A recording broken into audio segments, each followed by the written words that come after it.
All right. You're on. Okay. Right. Rabbi Meir Omer, have mema'et be'esek ve'asok v'torah. Rabbi Meir says, have mema'et be'esek, decrease your business. Now, business doesn't mean what we call business, but the literal meaning of business. Different things that makes us busy. And business is obviously the prime source of busyness, There. right? But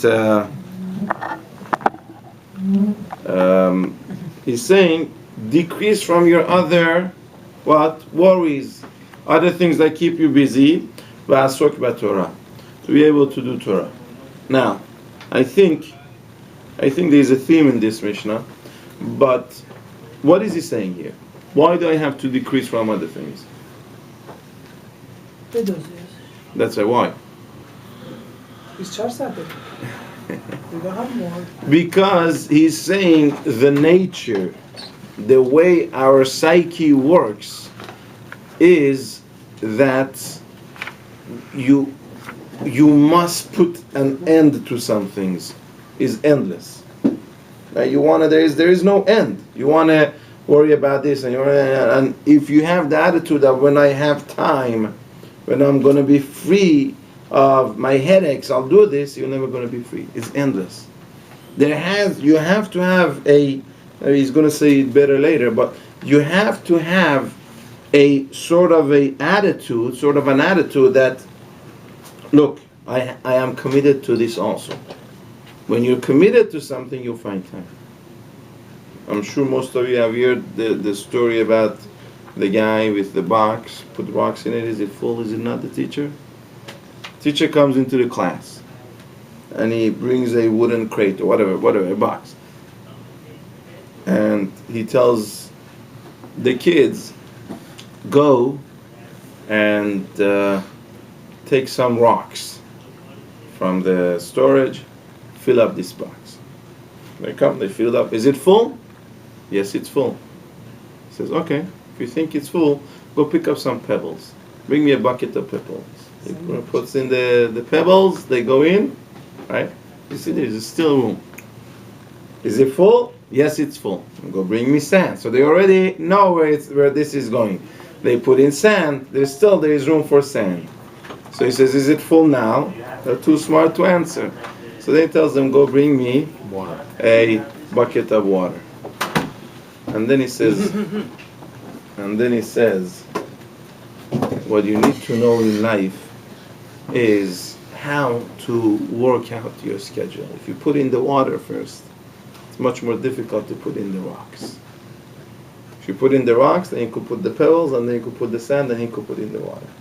That's what our schedule is like. There are certain things that, you know what, you'll do it, you'll give it its due. But the point is to be able to use the other times also, to be able to be committed. I don't want to use the word aggressive. Committed about other things. Rabbi says, I really was at a speech of his. He was very eloquent with words. He was really eloquent. He had a power of speech, but not a very high-class speech. He could connect. He spoke very, very down to earth, but he was very eloquent. So I was, some of the 5 minutes of the speech was not a single word of his. He was cut and paste, if I could use. He was using phrases from Tanakh.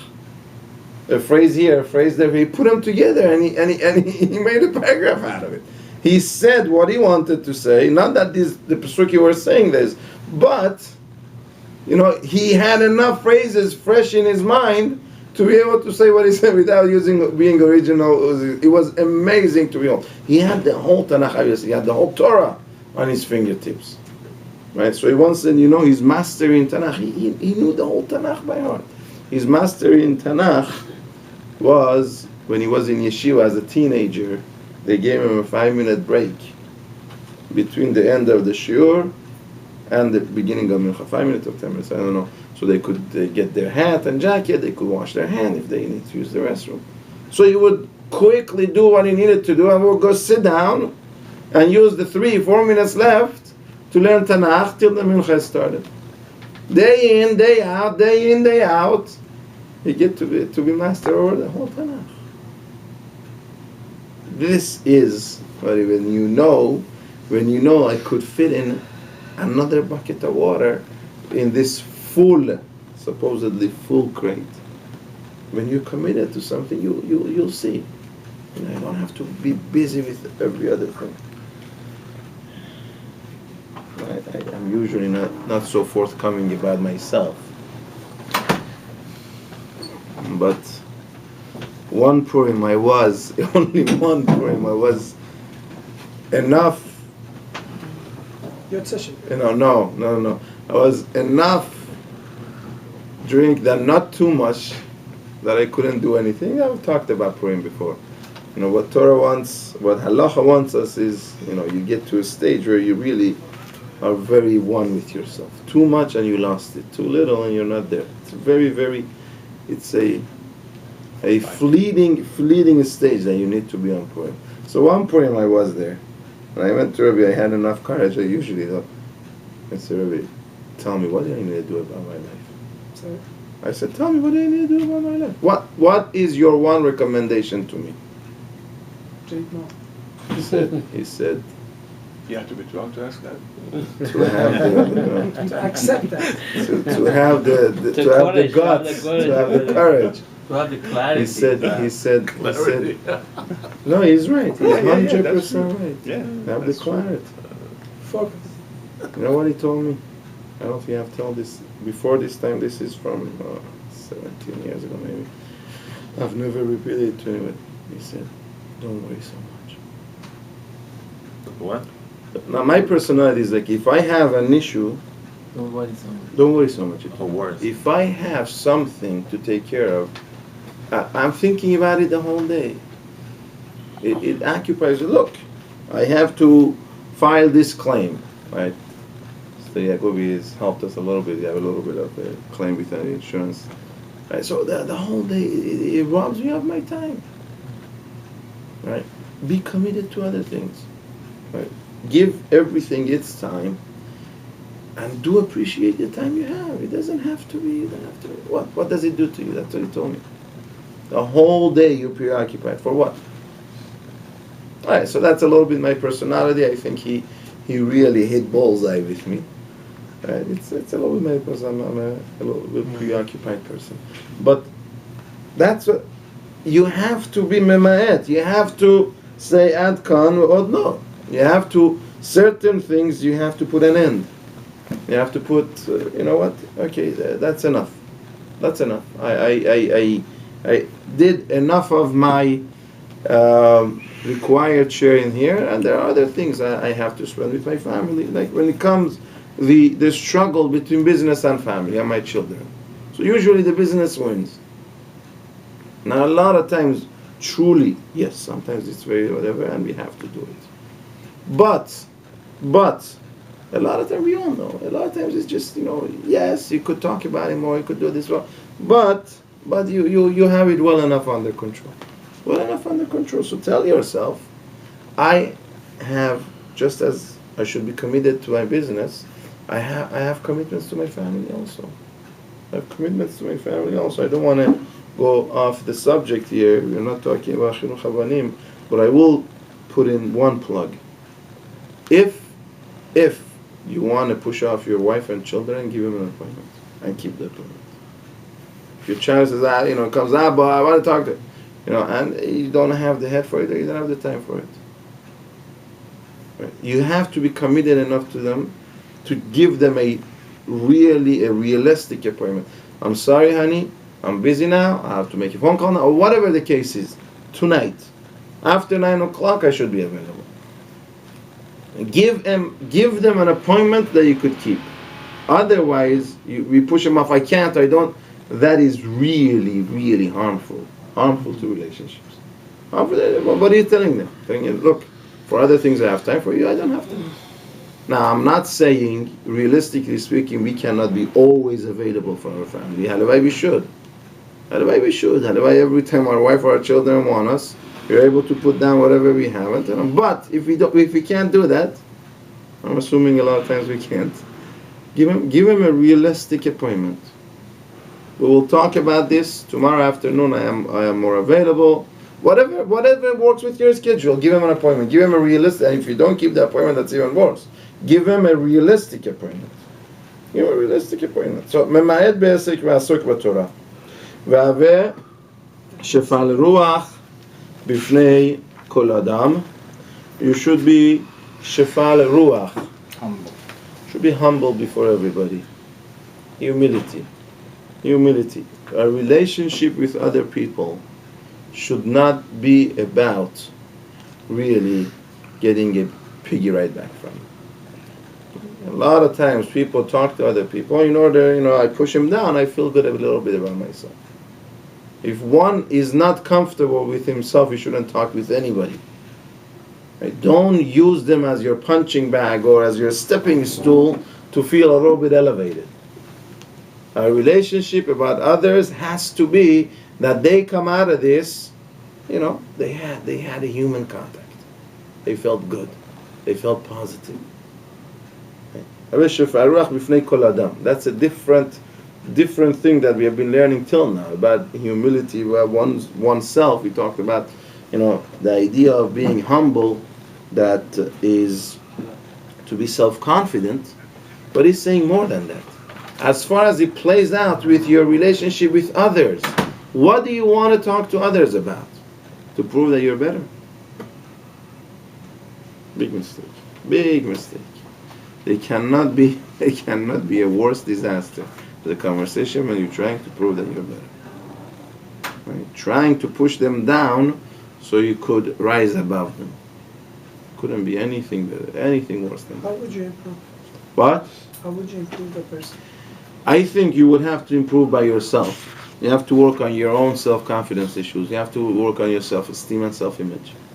Most people who are haughty, who do not have humility, is because they don't. Not most. I think all. I think all people who are, who sort of try to boast themselves over other people, they have self-image. They don't have a good self-image. You have a good self-image. When you're healthy about yourself, you don't have to prove it to him. Well, I'm comfortable with who I am. I'm comfortable with where I am. With what I am. You don't have to, I think you start there. But once you have that, it becomes easier. Once you have that, we have to adjust a little bit what it means, communication, what it means to relate to another. Perhaps it has to do with our day and age. Our human contact has become really minimal compared to what it was. Because of all the technology we have, we send each other texts and emails and this and that. It has its drawbacks. I don't want to say it's horrible because I use them all the right? We don't want to call anymore because as much as calling is less of a, used to be we didn't want to meet people because it was a little bit awkward, this and that. We called. Now we don't want to call people. We text or we email or whatever it is. And now we don't even want to text them anymore. We want to put our information on whatever it's called. I don't know these things, Twitter or this and that. Let them watch the information themselves. I don't want to sort of connect to them personally. But how about somebody who bullies you? If you don't bully, bad, then they take advantage of it. That's right. You don't have. You don't have to boast over them. You don't have to boast over them. You have to stand up for yourself. You should know, by the way, you're talking about bullies, be it children or adults. Bullies, they enjoy bullying. So you stand up to them, they go find better victims. You stand up to a bully once, he won't come back to you. A bully who bullies you verbally, physically, you stand up to them. You really stand up to them. Now you answer them back. Very, very hard. What? So how do you stand? Then you become a bully. It's not right what you're saying. You're wrong. You tell them you're wrong, they won't come back to you because that's their thing. They are very, very. They are really. The person they think they are right. No, they don't think they're right at all. It's not because they think they're right. They get their kicks out of pushing other people around. Once you're not a good candidate to be pushed around, they'll go find other places. I've had so many experiences, and I tell them, it doesn't matter what you answer them, just answer them. They find you like a punching bag, and they just you gotta respond. You gotta respond, however it is. It doesn't matter if you felt you won. The fact that you responded. A bully works like this. A bully bullies you because he doesn't want any response. That's why he bullies. Why is he bullying you? He's not asking you a question. He's not correcting you. He's not telling you why did you do this or he just bullies you. A bully ever asked you something that he wants to? They always ask rhetorical questions. Why? Because they want to push you around. They don't want to know. Why did you do that? They don't want an answer. They're trying to put you down. So you answer them back. You answer them back. No, it's not true the way you're saying it. What I did was not bad, was not wrong, and then they won't come back. Usually they won't once or twice maximum. That's been my experience. Bullies, and you got to teach your children also. You stand up to bullies. You stand up to bullies. Rabbi, what it comes with when somebody embarrass you or intimidate you, and then you say be quiet and don't say it, you get the best sachar. So what is the how? Depends. If he's a bully, I don't think that's the best thing to do. If it's a bully, somebody sometimes gets upset and put you down. For that, you be quiet. That's something happens in shul and somebody gets up and is disrespectful.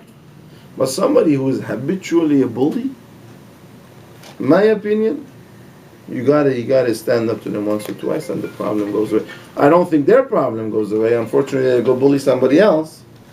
But I think that's the response to a bully. A bully enjoys bullying. That's about it. It doesn't matter if he knows sometimes what he says makes no sense. He knows his claim is not a claim. It's just a point of bullying. So you cut that off. You tell him that you're not about to be bullied, and you answer back. It doesn't matter if you won the argument. It doesn't matter if you threw a best punch. I'm not talking physical, but it doesn't matter if you threw if he got much more punches than you. You threw a punch or two. He won't come back to you. They're not interested. They're not interested in people who that's been my little bit more recent conclusion, and it works. It works. Bullies, you let them know you're not interested in bullies. Why is it hard? Because once you get bullied, you get used to it. Okay. And to stand up and battered wife syndrome. By the husbands. I'm sorry. I'm still a little bit sexist. It seems. Right. Look. Right. I wasn't talking about couples. I wasn't talking about husband and wife. Let's not get into that. Okay. That's perhaps another thing. No, some people are bullies. You see it. Look, I deal with bullies. That's cool.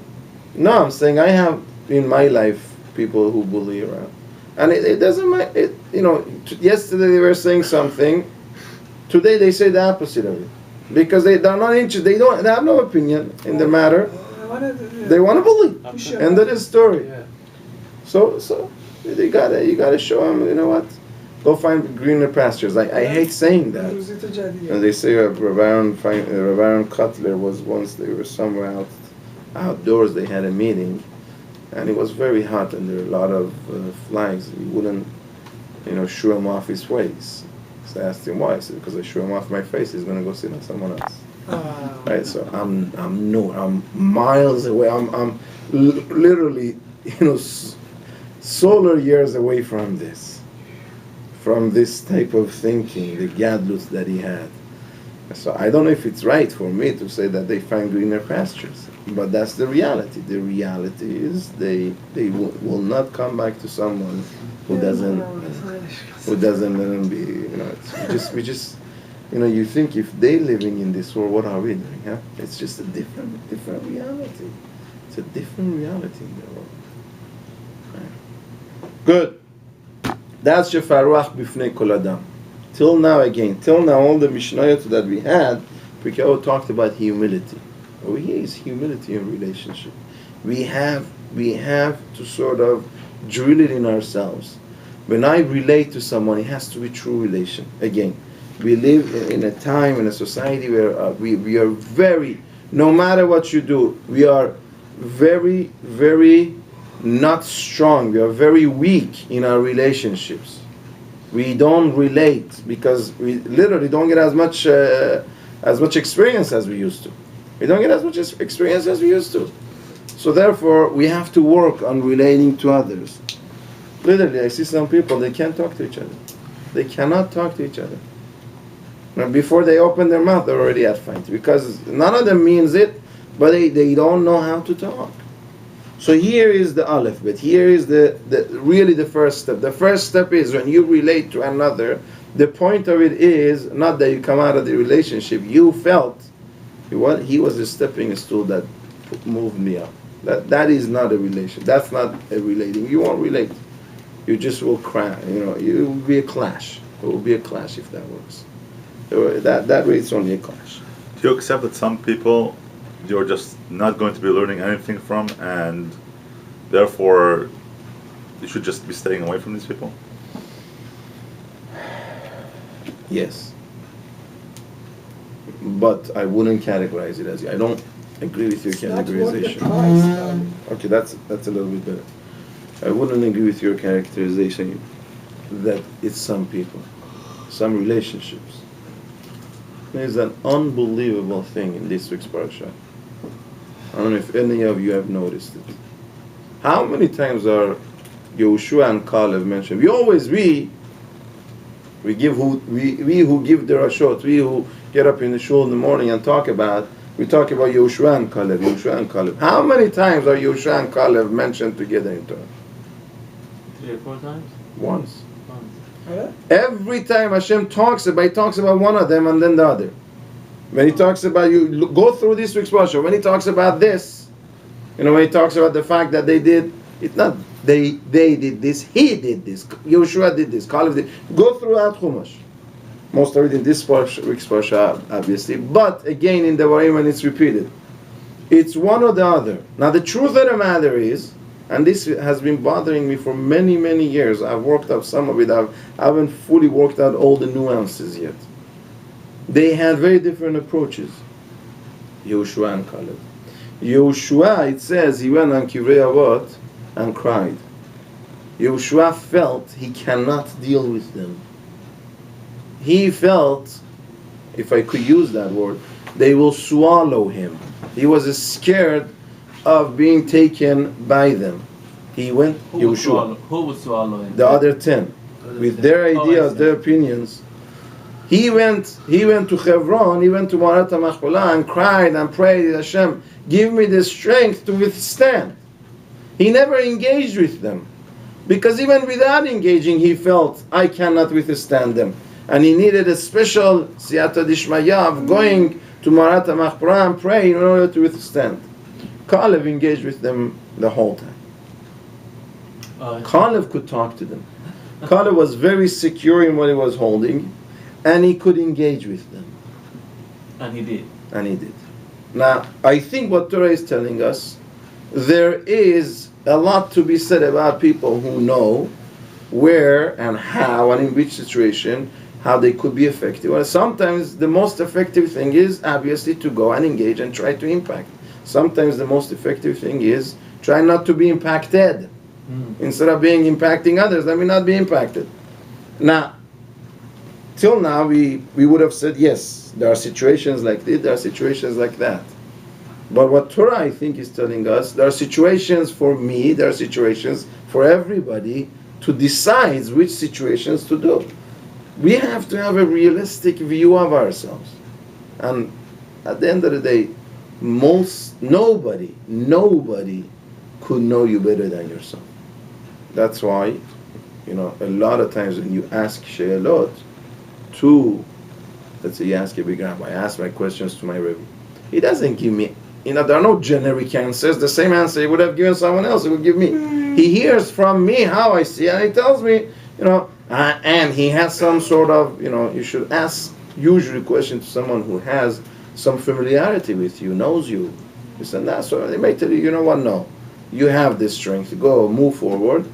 And a lot of times they hear you, you feel you got to take a step back. So yes, Nir, there are situations where you cannot have, let's call it, a beneficial relationship. But I wouldn't say there are people who can. There are people who I cannot have, perhaps, at this moment, in this situation, or whatever the case may be. Right? Everybody connects with different things, has different points of strengths and weaknesses. Yes, Abidi. So how is this related to your original thought? Can you go back and tie this to Chera Yehoshua and Ephraim? They are not mentioned because each one of them, Hashem talks about, the strength of going against the atzat meragelim, against the conspiracy of the other 10. He mentions another name. And when he's talking about the idea that they stood, they stood fast and they weren't impacted, he talks another name. Because each one of them dealt with this issue differently. I see. The Sada Shaveh, the common denominator was what? That they made the right decision. Now, they came to that decision very differently. Why? Because they work within their personality to make the right decision. And that's an amazing idea that Torah is telling us. Torah, for basically, obviously it's understood, but Torah doesn't go as what they say cookie cutter approach. There is the one approach for everybody. Now, what I'm saying is very dangerous, especially for younger people. Younger people, you're talking about a teenager or, preteen years, and of course, grade school kids, they don't know themselves well enough. So by definition, we have to make it a little bit of a cookie cutter. We have to make a pattern in their life. As they grow, we should give them more and more freedom till eventually they come to the point. So what I'm saying is very dangerous, because people who are not interested, they will use it as an excuse. Okay, so I do it the way I want it. And that will destroy everything. But, within this group that we were talking, I think everybody understands. There is a lot to be said about working with your strengths, working with your abilities. A lot of times I have to work against my instincts. I am a shy person, so I have to work a little bit on myself to be outgoing. But a lot of other situations, let me use my natural talents, my natural tendencies, and work with it like that. That's life. That's life. We gotta work. But at the end, Yehoshua was better than Caleb. Why do you say he that? became the leader. Yehoshua was leader regardless of this case. Look, Caleb was from Shevet Yehuda. He became sort of the king after Yehoshua. It's an interesting relationship. It's different. ولی خب یهوشوا از شبات افرایم اومده بوده, right? Right. So can you say a little about the Mashiach? Is anything related to that? Yeah, well, we obviously have Mashiach ben Yosef. All right, before I answer you, I am really way underqualified to tell you. I tell you something that is hardly could be, scratching the surface. But I'll tell you as much as I could. Right? Yosef was sent to Mitzrayim before all the brothers. Right? Yehoshua started capturing and ruling the land of Israel till eventually we could have a king from Shevet Yehuda. Right? The Yosef HaSadik is compared to an ox. And oxen are used for plowing. Oxen. Go. They are used for plowing the field. When I was a student counselor in back in Baltimore in Israel, we had construction. They were building a new wing. So I once took him as they were finishing. I said, "You remember how this building went up? They worked 6 months on the foundation, which they eventually covered up with dirt again, right? And 2.5 months on the rest of the building. So anything you see, you see what I see, the walls that I see, the light, the electricity, the plumbing, all these things, right? The new wing is 2.5 months. But it could only work they could only build it 2.5 months because they worked 6 months on the foundation, right? On making everything happen. Now, Yosef is the shore. It plows the field. Yosef had to go to Mitzrayim in order to make it